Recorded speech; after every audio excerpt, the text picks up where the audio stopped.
Tip program, or the World on Finance with Everett James, comes every Wednesday at 10 a.m. West Coast and 1 p.m. on the East. So I'm anxious to hear what you have to say today, El.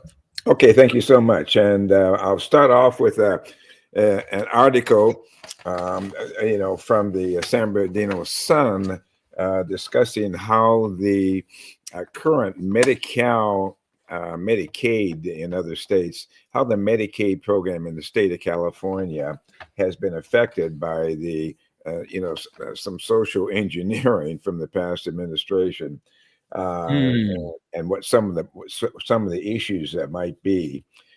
Because right now, the state of California is facing a $68 billion shortfall in their budget. After hearing from this article from the San Bernardino Sun, we'll move right into what some of the issues will be in filing the 2024 tax year returns, particularly affecting those people who are self-employed. Oh, interesting. I'm waiting to hear that. Also, Trump just put a freeze on all of these social programs. Now, Yeah, I know the government blocked those, yeah, blocked that. And I want to know going forward, how do you think you can address that later somewhere down there? How do you think that's going to affect the people who really need those programs the most? sure. All right, Deb, I'm going to step aside. Okay, thank you so much, Mr. Brown, and welcome, listening audience. This is Everett James, your trusty tax reporter. I bring updates to you on a very regular basis every Wednesday morning for 1 hour, and it covers the some essentials of keeping track of all of the changes and updates. This reporter will entertain questions and comments, and we invite your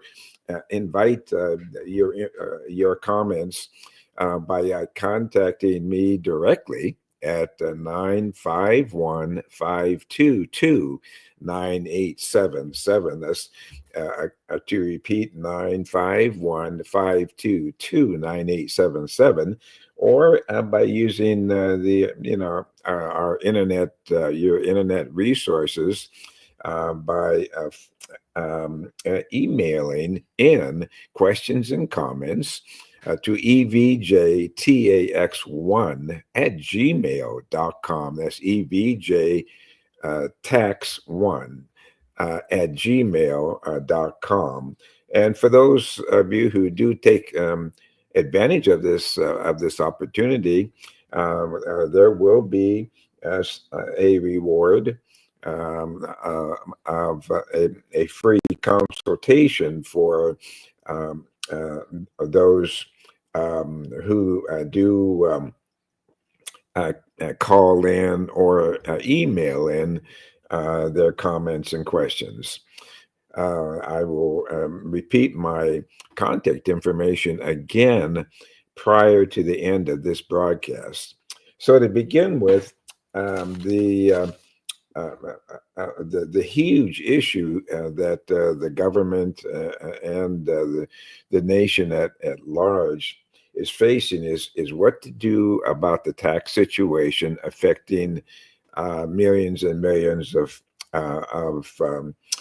Americans. And the major legislation that really has to be addressed by the newly anointed Republican Party and Donald Trump is the updates on the January 7th, on the 2017 Tax Cuts and Jobs Act that was passed, that really expanded the tax benefits, decreased tax rates, and greatly increased the standard deduction to the point where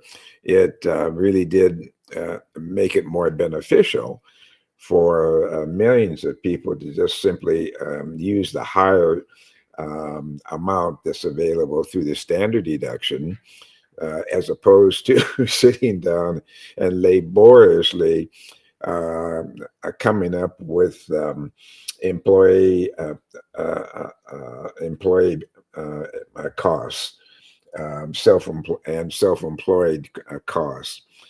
So not self-employed costs, but just coming up with various employee deductible costs on Schedule A.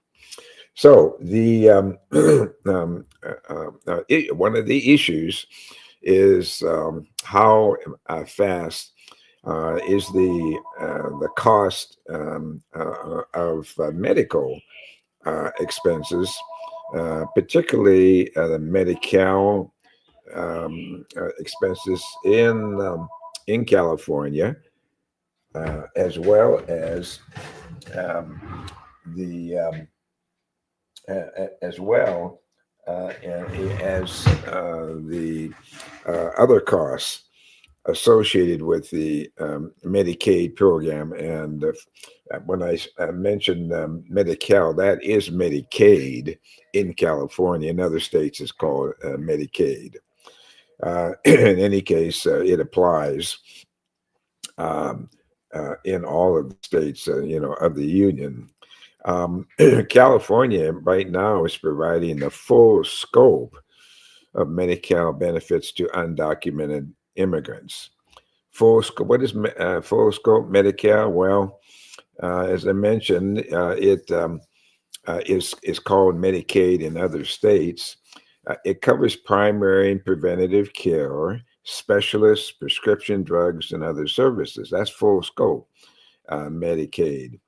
Previously to all of the changes that have been made by the California legislature, previously immigrants without legal status were eligible only for a restricted, what they call a restricted scope Medi-Cal.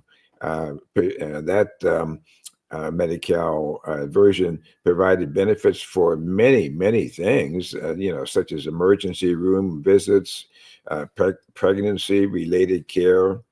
But effective back in effective January 1st of last year, 2024, all California residents who meet the or who met the income eligibility requirements, regardless of immigration status, suddenly became eligible for full scope Medi-Cal benefits uh, um, uh, to the, because of the action of this California state legislature.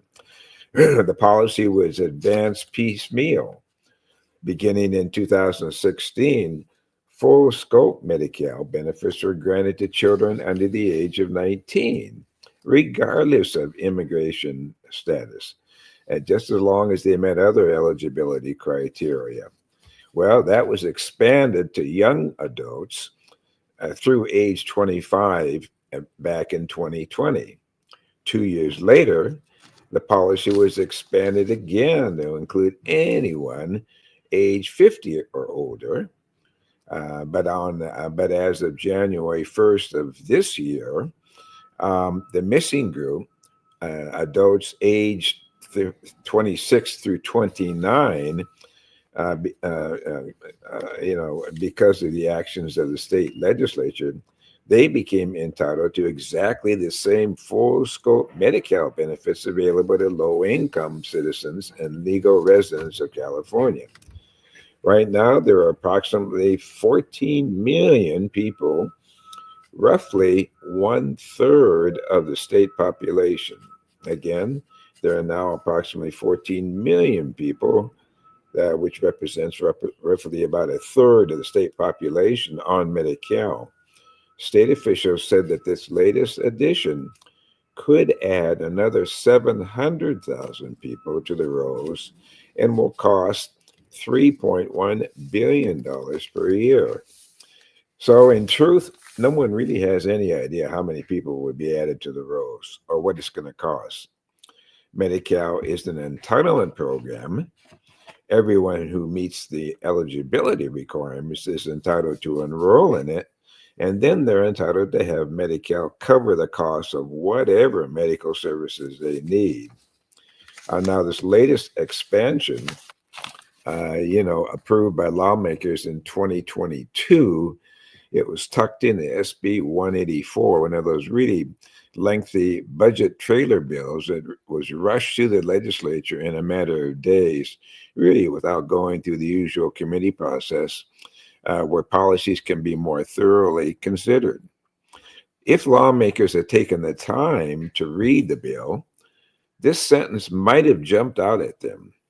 The federal Medicaid program prohibits payments to a state for medical assistance furnished to an alien who is not lawfully admitted for permanent residency or otherwise permanently residing in the United States under color of law. What does that mean? It means California will not receive federal matching funds to help pay for the extension of this full scope Medi-Cal benefits to undocumented immigrants. Again, that means that California will not receive any matching funds to help pay for this extension. The highest costs will be borne, really, when you look at it and evaluate it, by Californians who already depend on Medi-Cal for health benefits. So, now a lot of politicians can stand up there and talk about healthcare is a human right. Well, I'm not entirely in line with that, and many people are not. Healthcare can be viewed also. It's really a service provided by skilled and trained people. Therefore, a right to anything that has to be provided by somebody else. What about the folks' rights who are paying for it? To stretch the state's funds while enrolling more people to receive benefits, California actually sharply limits the amount that the healthcare providers will be paid for treating the Medi-Cal patients. And as a result, doctors right now, and have been for decades really, they've sharply limit the number of Medi-Cal patients that they will even accept. Medi-Cal reimburses providers at around 70% of the rate that Medicare pays. Again, Medi-Cal reimburses the providers at a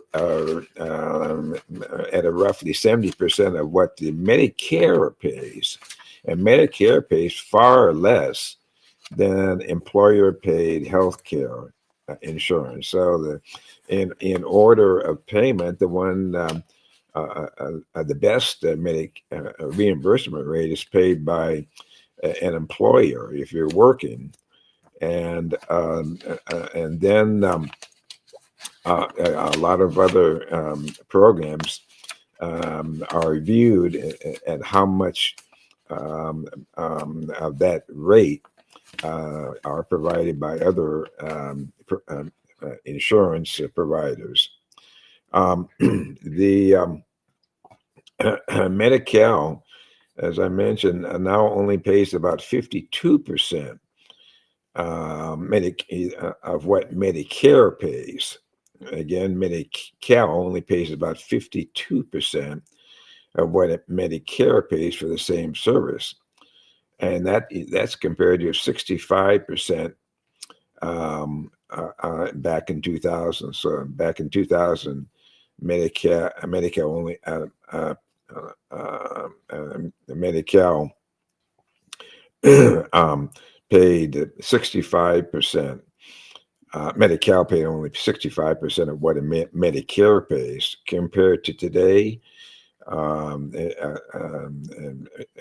65%. So in 2017, there were only 13 million Californians on Medi-Cal, Medicaid in other states. Now it's four, and now is 14 million, with an estimated 700,000 more eligible persons to enroll as a result of the latest expansion.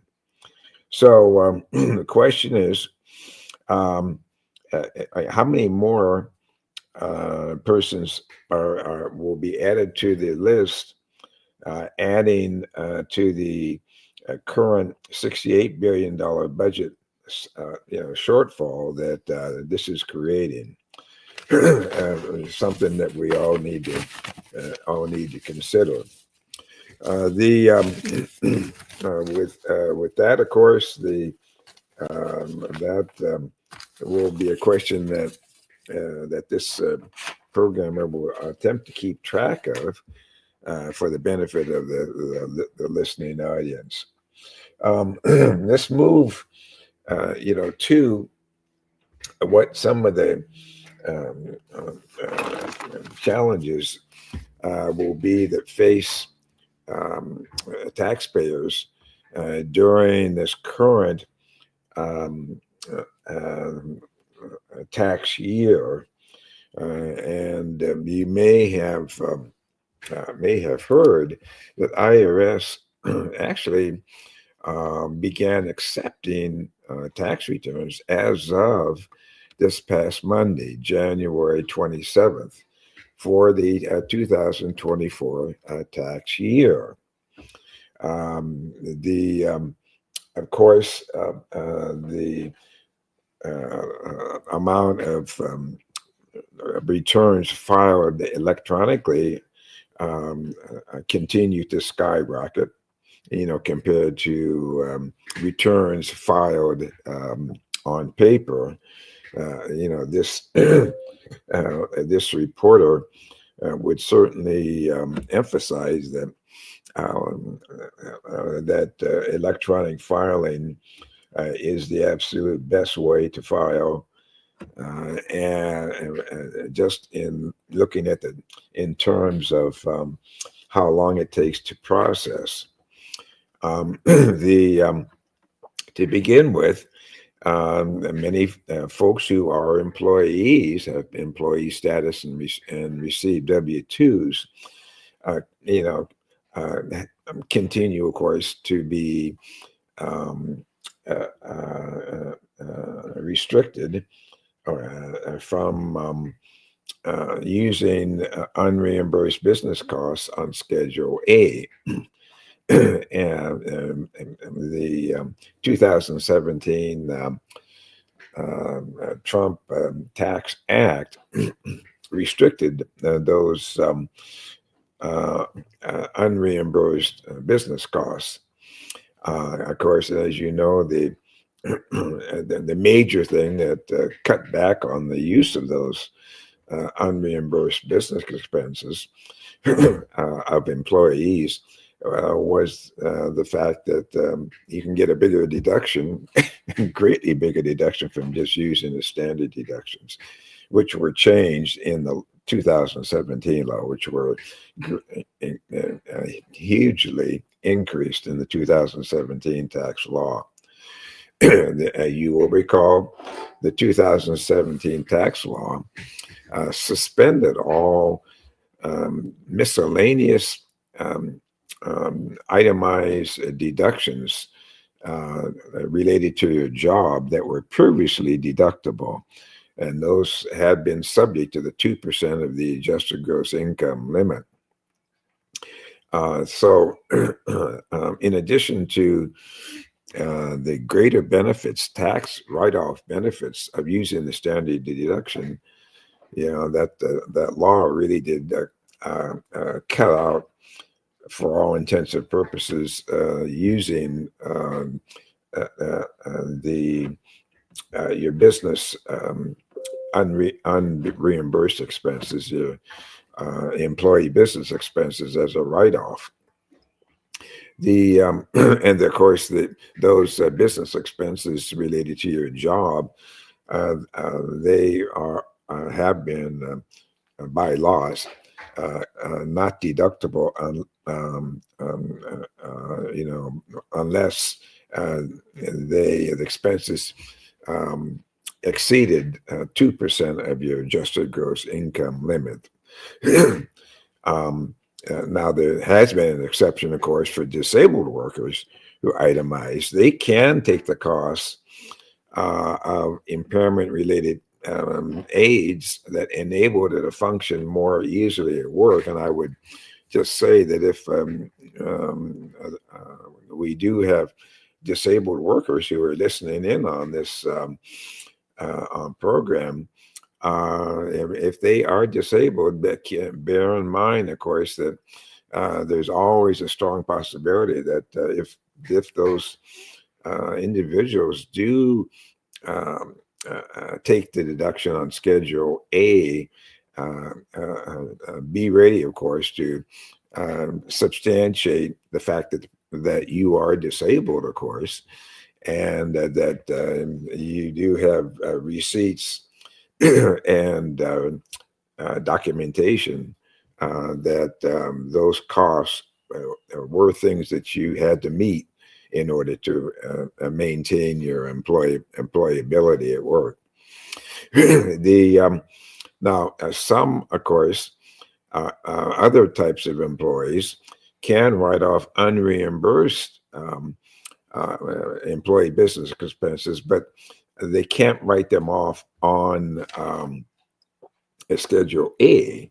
What they have to do now, because of the 2017 law, is to write off those expenses on Schedule 1, line 11 of the 1040.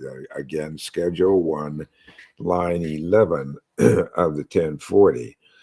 Teachers, are particularly a special group that they're allowed under the law to deduct up to $300 of their costs on Schedule 1, line 11 of the 1040. And that will, for those who had been using the Schedule A for those expenses, that's just a different part of the tax return. Schedule 1. Statutory employees, agent or commission delivery drivers, home workers, sellers of life insurance, and some traveling salespeople use Schedule C. Now, those are folks who are self-employed. Performers, performing artists can write off their business expenses.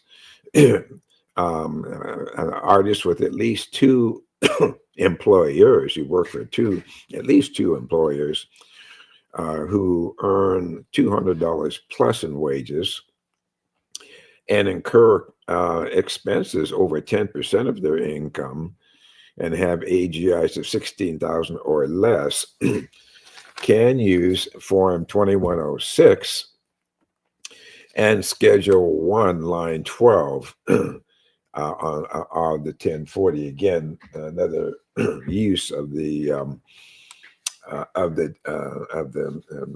Schedule 1. Schedule 1 has been in existence for quite a long while, but many folks have not really become comfortable in using the Schedule 1 for writing off their expenses. Other folks who can use it are reservists or National Guard members on overnight trips of over 100 miles, and then also fee-based government officials. And what type of employee is that? That's one employed by a state, county, or city who's paid on a fee basis from the public instead of receiving a salary or wages. Keep in mind that if you're an administrative law judge in California, that is not a fee-based official. I'm sorry, a correction, if you will. We do have administrative law judges in California, and um, who can write off some of their expenses, but they're not considered to be, um, but they can be considered to be a fee-based government official. In one situation, a administrative law judge was retired, but he helped to hear cases when there was excess demand for judges. He was paid hourly wages, got a W-2, and took unreimbursed expenses on Form 2106 on his 2018 return. He claimed he was a government official and was paid on a fee basis. However, it went to a tax court, and they disagreed, saying the fee-based government official receives fees directly from the public in exchange for services rendered. So there's an exception in that rule. What are some of the other areas that will affect your returns that you file using expenses from your job as a write-off?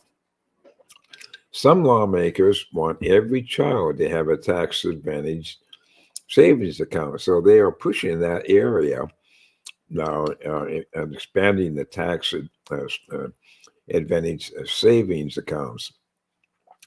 The effort to enroll kids in accounts to be run by the state's 529 plan.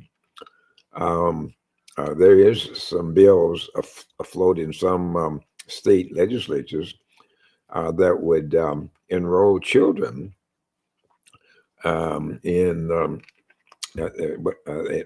a state's 529 plan. States could also contribute with no limitation, but in Pennsylvania, they limited the amount that you could put in to that plan at $2,500 per year. Other states could also contribute with no limitation. The federal government would toss in an extra $500 per year for children in households with AGIs of $75,000 or less. That's for single people. $150,000 or less on joint returns, plus $250 more for children in households that take the earned income credit. Distributors would be tax-free, or distributions, I'm sorry, would be tax-free if used for education, opening a business, job training, or buying a home. They would also rollovers to Roth IRAs or ABLE accounts would also be permitted. So keep in mind that we're in the middle of winter now, but keep in mind that for this coming summer that there are special costs for your children that qualify for the dependent care credit. What are some of these special expenses? Well, they include the camps for sports, math, theater, robotics, or just general fun, pretty much for anything.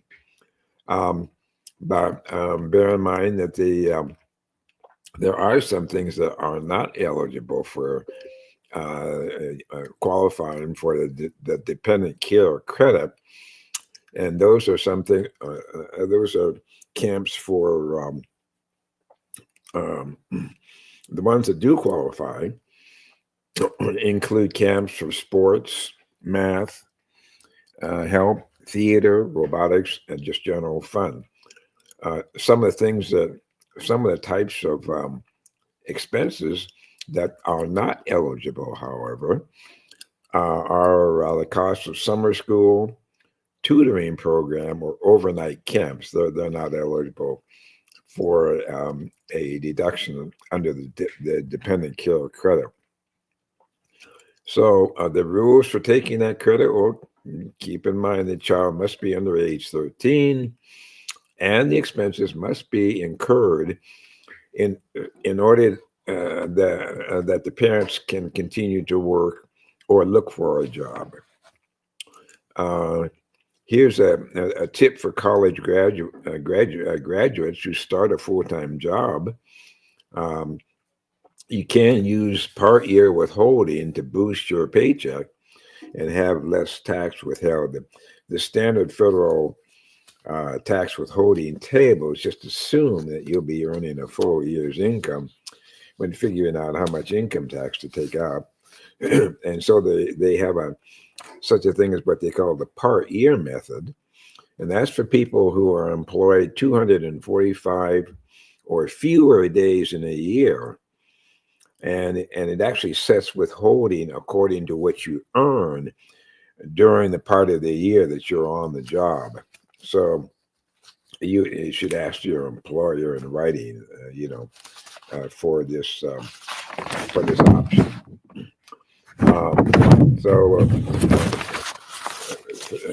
Regarding high schoolers and college students, um, with the summer job, you know, keep this in mind. You can't escape federal income tax withholding from your paychecks if you owe no federal income tax for 2024, and do not expect to owe any for the next year. Just write exempt below step 4C. That is, write the exempt before step 4C of the W-4 and fill out steps 1A, B, and 5. IRS does have a free file program that is expected to continue through 2029. And this free file program, of course, it is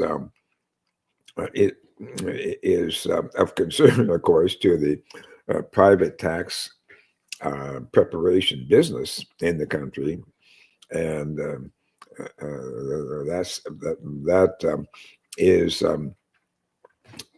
going to continue to run into opposition, of course, from the paid accounting business that has been thriving, on just preparing folks' taxes for decades and decades.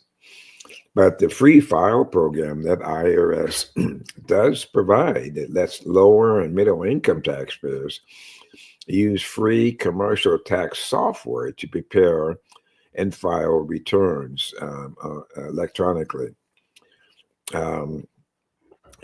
Back in 2023, nearly 3 million 2023 forms 1040s were filed using free files.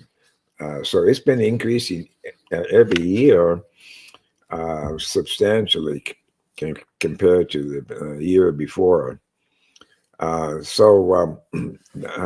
is making this direct file option, is doing everything it can to make it permanent.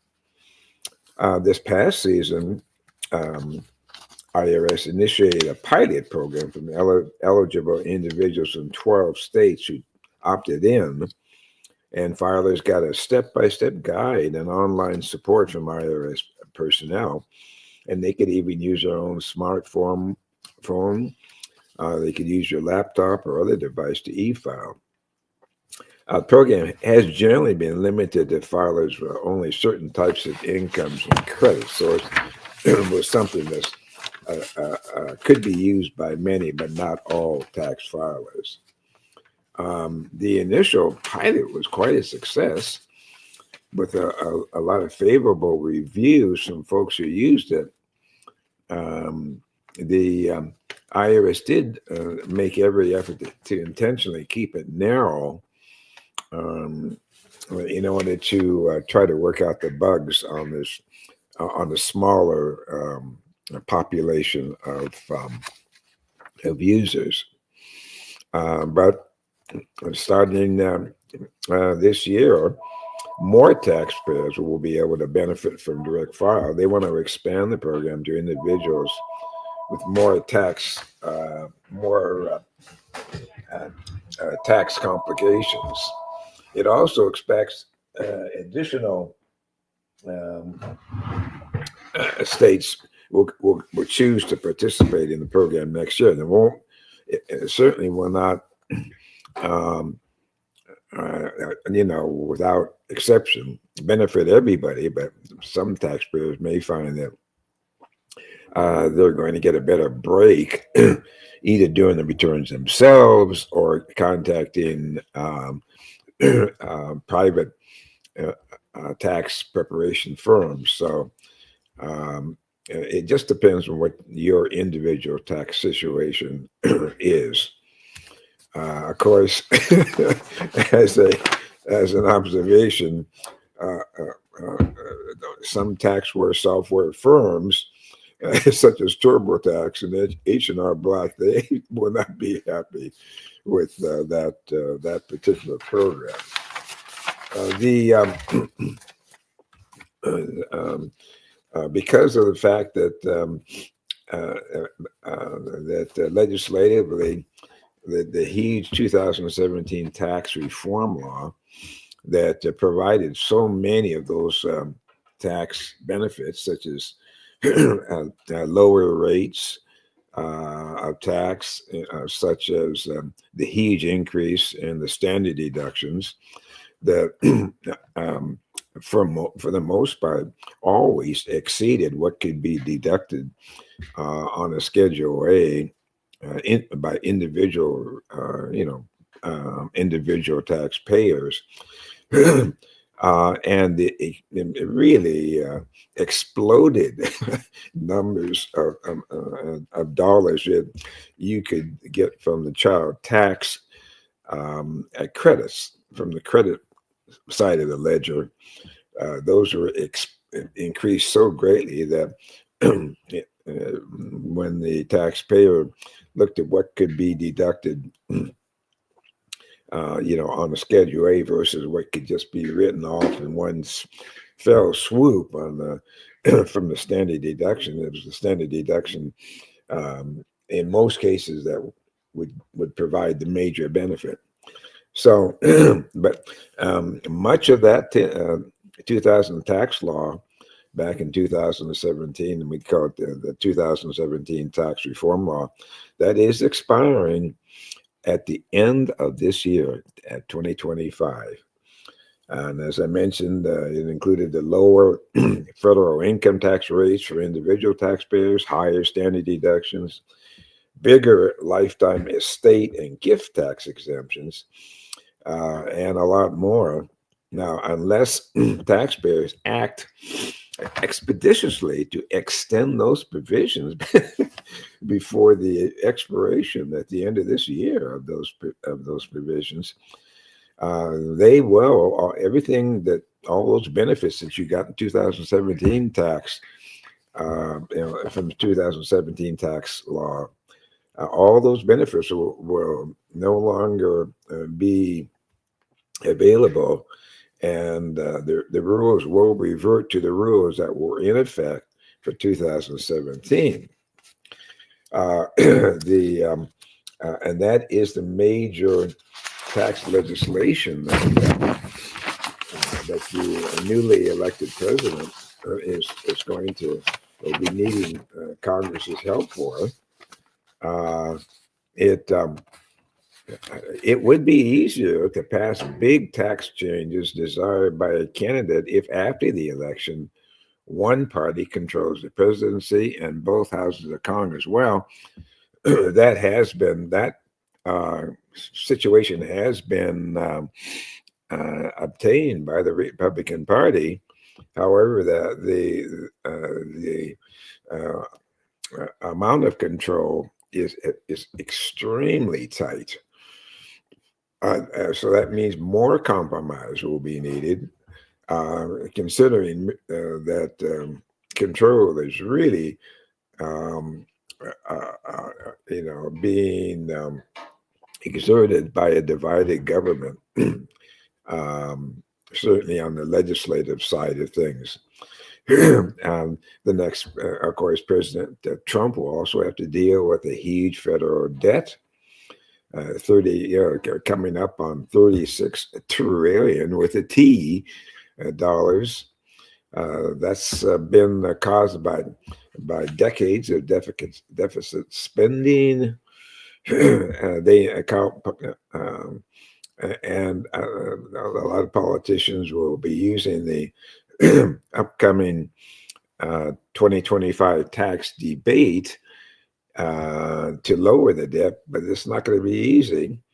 The cost of extending all or some of the expiring tax breaks will be really expensive, and that does not include the cost of new proposed tax cuts that has been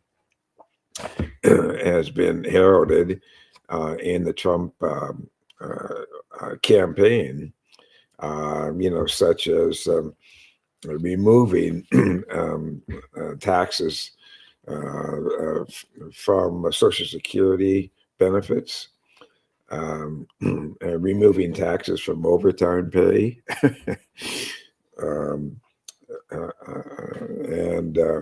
and many other little tax upgrades.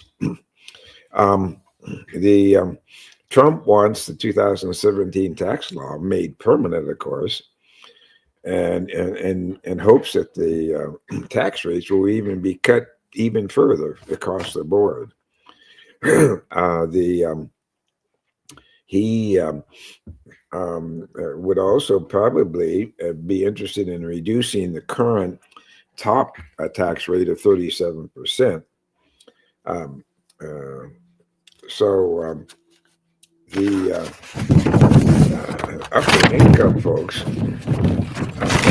would pay more in taxes if Kamala Harris had been able to get her way. But what most of the what Trump is attempting to do is to make a certain amount of income less taxable, and this focus any increase in taxes on those who earn more than $400,000, and exempt a lot of harsh changes to folks who are earning less than $400,000. So that $400,000 has been a political promise, with some candidates in the past campaign promising not to touch anybody under or touch any earners who received less than $400,000.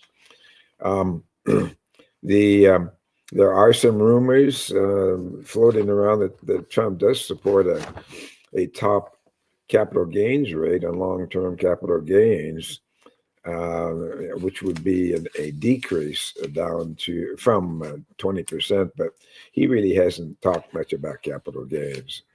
But the capital gains have come down considerably. And for those folks who might be interested in a more detailed explanation of what capital gains apply now, this reporter will be happy to devote one of the programs to that particular issue. Regarding state and local income taxes, presently, those folks who do itemize in Schedule A and who find it beneficial to them personally to itemize in Schedule A, they can deduct their state and local income taxes. But per the 2017 tax reform law, is limited to a $10,000 limitation. So you can only deduct the state and local income taxes up to $10,000. Of course, that has been caused howling from high tax states and high income states. This is, Connecticut, New Jersey, California, even Washington D.C. If that $10,000 limitation, if that limitation is not removed, taxpayers would again be able to write off the full amount as they had prior to 2018. Trump has floated the idea of eliminating that $2,000 limitation, but we really don't know yet just how serious he is about that $10,000 limitation. The as far as the child tax credit, wow, as you are quite aware of, for those who have children who did qualify for the child tax credit, and you will recall that that they had to be under a particular age to qualify, for to even deduct or for even use the child tax credit on their tax return. But as you know, you got the big, huge benefit of $2,000 per child since the 2017 tax law, but that will drop back to $1,000 at after 2025. Lawmakers do not act. They need to act expeditiously, because I can guarantee you that that's going to be the subject of a lot of legislative controversy or over this year. Trump supports J.D. Vance's idea to give parents a higher child tax credit of $5,000 per child. Of course, that's going to be very expensive as far as the federal budget is concerned. What are some of the other individual tax breaks? Well, as I mentioned, Trump has promised lots of breaks for specific groups of people, and he's floated the idea he wants special exemption from tips, from Social Security benefits, and overtime pay. He's pushed the idea of folks not having to pay any taxes on tips, Social Security benefits, or overtime pay. He's floated a tax credit for people in disaster areas who buy generators, and then a Schedule A tax deduction for interest. The folks even pay on their car loans. Well, that's not news, unless you've been around as long as this tax report has been. But that would be going back to years before some of these other tax Schedule A deductions have been approved. But we used to be able to deduct the interest on the cars that were being purchased, and that was removed some time ago. But most people who did use those interest deductions would welcome getting that benefit back.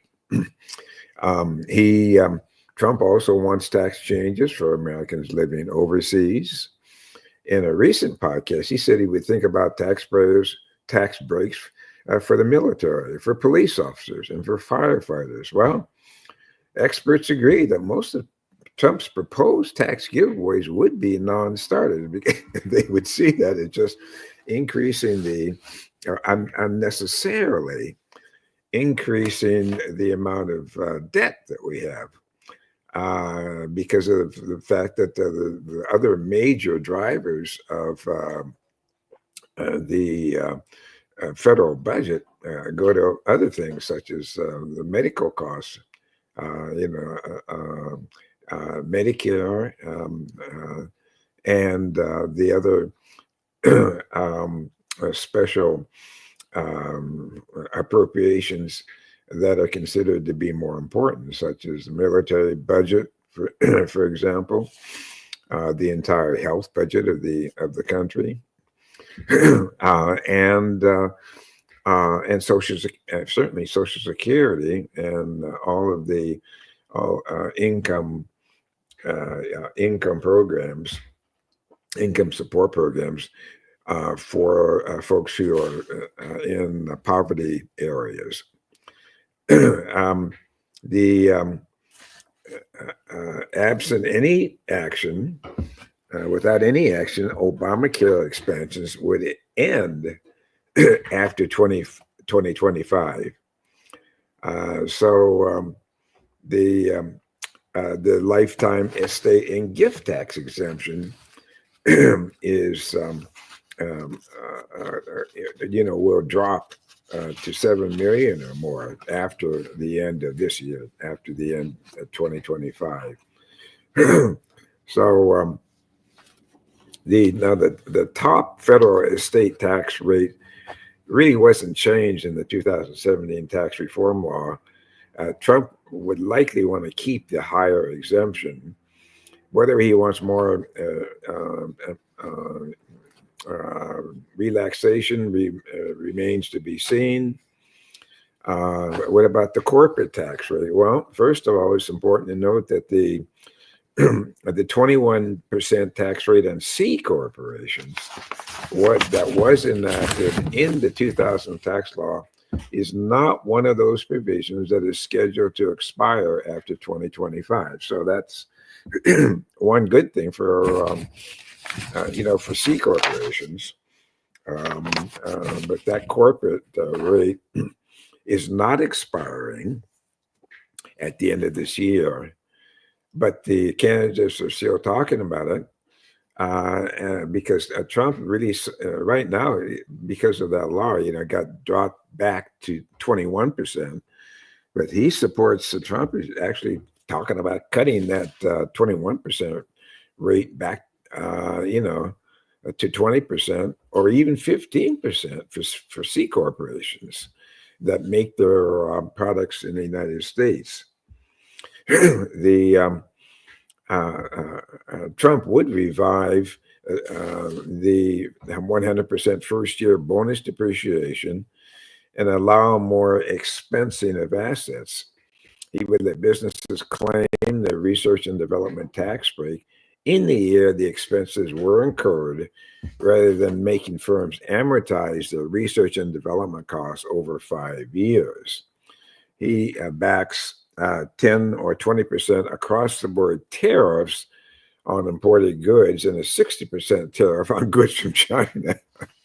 And he trashed most of the clean energy credits in the Inflation Reduction Act, passed under Biden. Well, the tariffs is a big issue, but keep in mind that if tariffs do go up significantly, which Trump has really pushed hard on, that is going to raise the consumer costs of a lot of goods. But he's hoping to balance that off by eliminating the clean energy credits in the Inflation Reduction Act, which was one of Biden's signature policies. With Social Security, it's good to, and it's very, very gratifying to have found out that the Social Security benefits, they did get you did get a 2.5% increase in your benefits for 2025. Yeah, I'm sure you noticed that in your Social Security checks this past month, this current month. The earnings test limits, folks who reach retirement age this year in 2025 will not lose any benefits if they earn 62,160 or less before reaching that age. To repeat again, folks who reach retirement age in 2025 will not lose any benefits if they earn 62,160 or less before reaching that age. Now, folks who are younger than full retirement age can make up to 23,400 before they start to lose benefits. So again, that that threshold is $23,400 before you start to lose any benefits. Of course, once you you reach full retirement age, the there's no deduction. There's no penalty for exceeding the earnings limitation. The Social Security wage base. I've been absolutely astounded by how fast that wage base has been rising.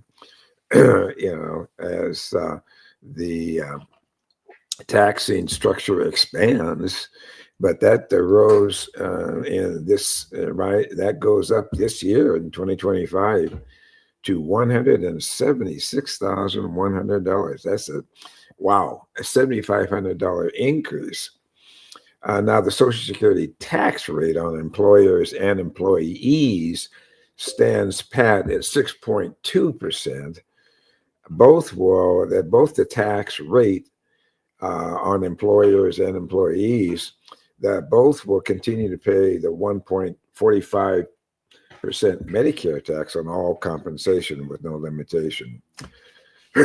Self-employed folks will pay 12.4% Social Security tax on self-employment income and 2.9% Medicare tax on total self-employment income. So there's been no change in the payroll taxes, fortunately. I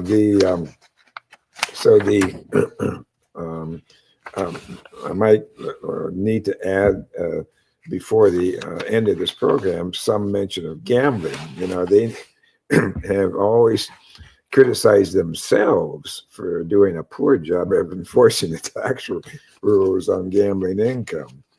Keep in mind, folks, all gambling winnings are taxable. Again, all gambling winnings are taxable. Casinos and the like, their form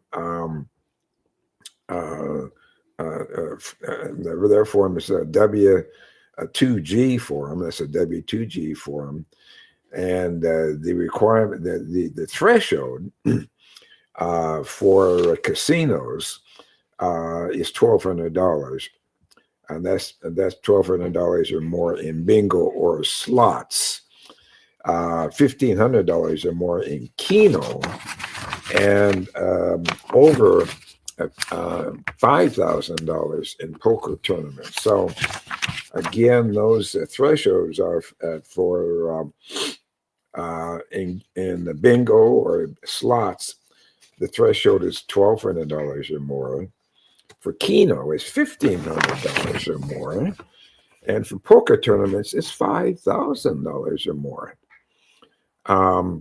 Online sports betting sites should file a W-2G for winnings over $600.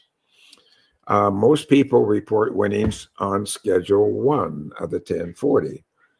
Now, if you have losses, you can deduct those losses on Schedule A. And that's, if you are using the Schedule A. But the key is that you can deduct all your losses. You got to keep track of it.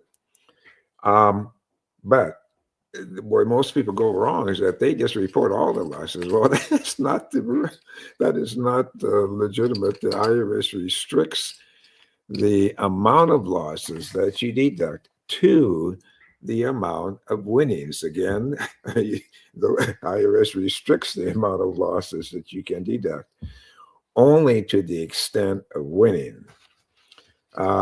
IRS has been reportedly letting too much unreported gambling income fall through the cracks. So they're really doubling down on that. The report, they report that up to 13 billion from taxpayers who were issued W-2Gs showing winnings of over $15,000, but who did not file income tax returns reporting the income. And that's a per Treasury inspectors. And they began enforcement against some of these non-filers for the 2018-20 year. So, folks, if you haven't reported that, your winnings, you have not reported that, and you know you didn't for 2018-20, you better call your tax consultant immediately to get an amendment put in as far back as you can. And typically it's 3 years back. But if you have not reported those, we need to do that immediately to soften the damage to your economic situation. IRS is considering expanding the wagering codes on the W2G to include a code for sports betting with the hope of raising compliance. So the keep receipts of all your deductions, follow the record keeping rules generally, retain canceled checks, credit card receipts, and thank you letters from people whom you make donations to. If you do a charitable contribution and do want to deduct it, keep the canceled checks, keep the credit card receipts, and certainly keep those thank you letters from the donee. Get a contemporaneous written acknowledgement from gifts of $250 or more. That is that threshold, $250 or more. And if you do non-cash charitable donations, clothes such as clothes and machines, if you do a non-cash charitable donation that's valued over $500, be sure to have your tax preparer attach Form 8283 to get the benefit of that deduction. Also, what's very, very important is if you donate some type of property and it's valued at more than $5,000, be certain to get a written appraisal for that, because there's been so many situations that I, as a tax preparer, have of folks who tried to deduct those donations, and they did not have a written appraisal and wound up getting dis connected from the tax return, but it wound up not being accepted by IRS. Okay, well, folks, I think that ends the session this week, and we'll be looking forward to your comments and questions. And keep in mind that this speaker can be contacted 951-522-9877 or by email on evjtax1@gmail.com. Have a great week.